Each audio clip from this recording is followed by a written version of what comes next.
All right, with your tremendous support, in 2012, I traveled to Haiti with Mission Haiti Medical to offer medical and dental relief over the period of 8 days, mostly through travel clinics. I'm not a medical person, I'm a writer, so I posted about this trip while in Haiti on my blog. But more importantly, I offered help by working with the dental team, supporting the heads and upper bodies of patients in the small, often rickety wooden chairs, on our feet for hours without rest. As hard as this job was physically, it granted me the ability to offer emotional support by rubbing patients' temples and shoulders, all the while cooing soothingly and the like. It was a tough job.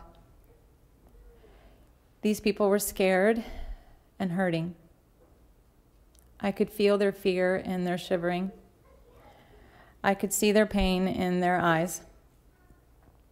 In particular, I remember a 15-year-old girl who reminded me so much of my own daughter. Her head in my hands, pressed up against my belly.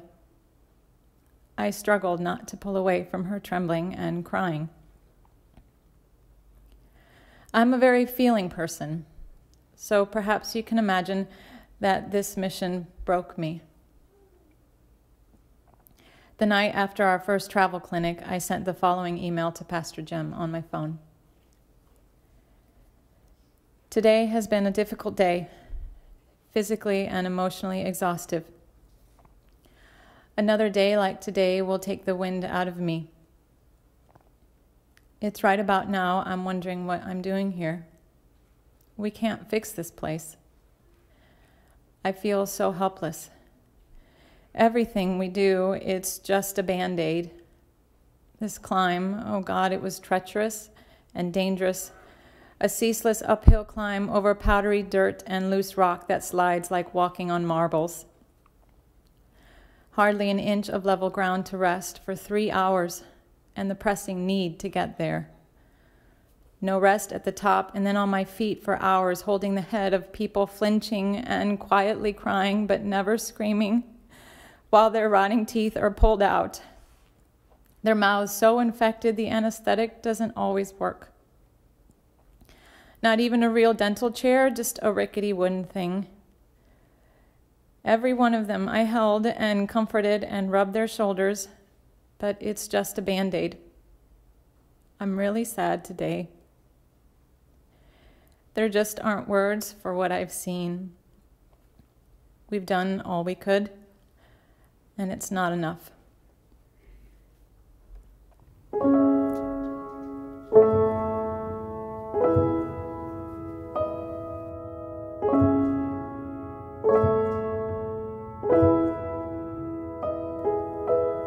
Come on, skinny love, just last the year.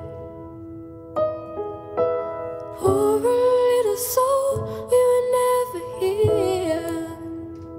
My, my, my, my, my, my, my, my, my. Staring at the sink of blood and crushed veneer. Told my love to wreck it all. Cut out all the ropes and let me fall. My, my, my, my, my, my, my, my, my. Right in the moment, his heart is tall.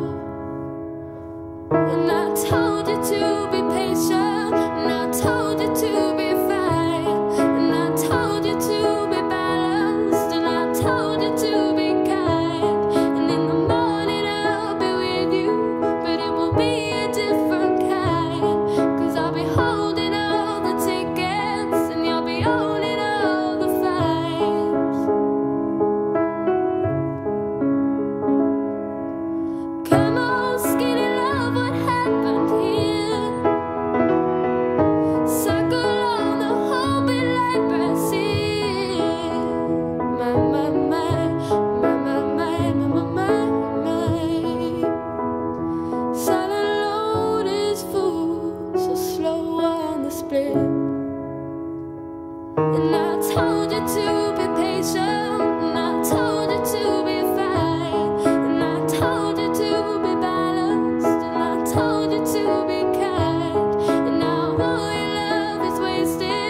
I posted the following on my blog at the end of our trip.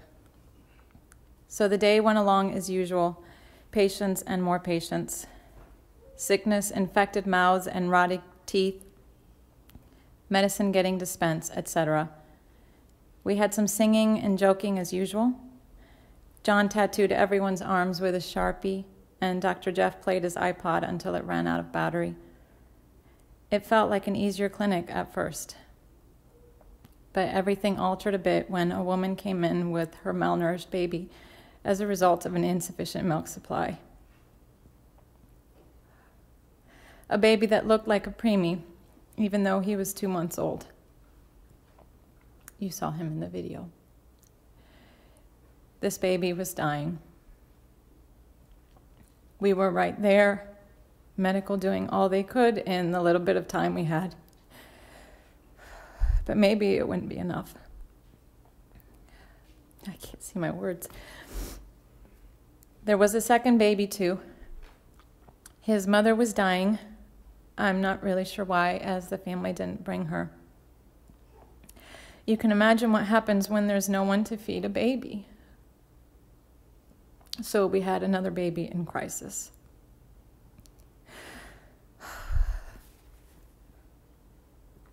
The baby's family was desperate to find a new home for him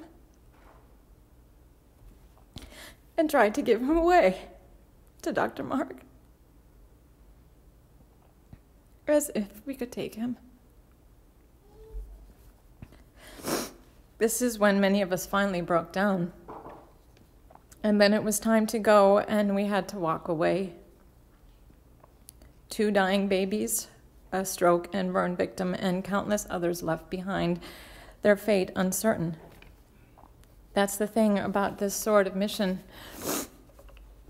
Every patient must be treated as if you will never see them again, because you almost certainly won't. I used to wonder if I was strong enough for this. I suppose I must be. We all must be, because we're still here, smiling through that sadness that comes from knowing too much. I know we've all changed, broken apart, and put ourselves back together again. Not entirely whole, and yet somehow full to the brim, with hope and love and light. To borrow words from Dana, our team pharmacist, it's a privilege to be here, a privilege and a blessing. This mission did break me, and for a long time I prayed to God, why must I feel so much?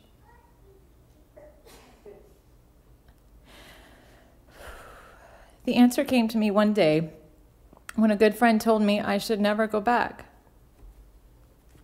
to just leave Haiti to people less sensitive than me. And I knew right then it's precisely because I felt so much that I must go back.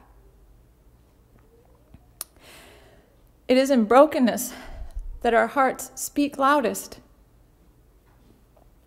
I believe we are designed to break, because there are people who need us to break for them, to feel everything so that we're motivated to act, so that we can help others heal as if their bodies were our bodies. Who will love you? Who will fight? When the rest of the world turns away, I want to be the one to say, I will. I will love you. I will fight.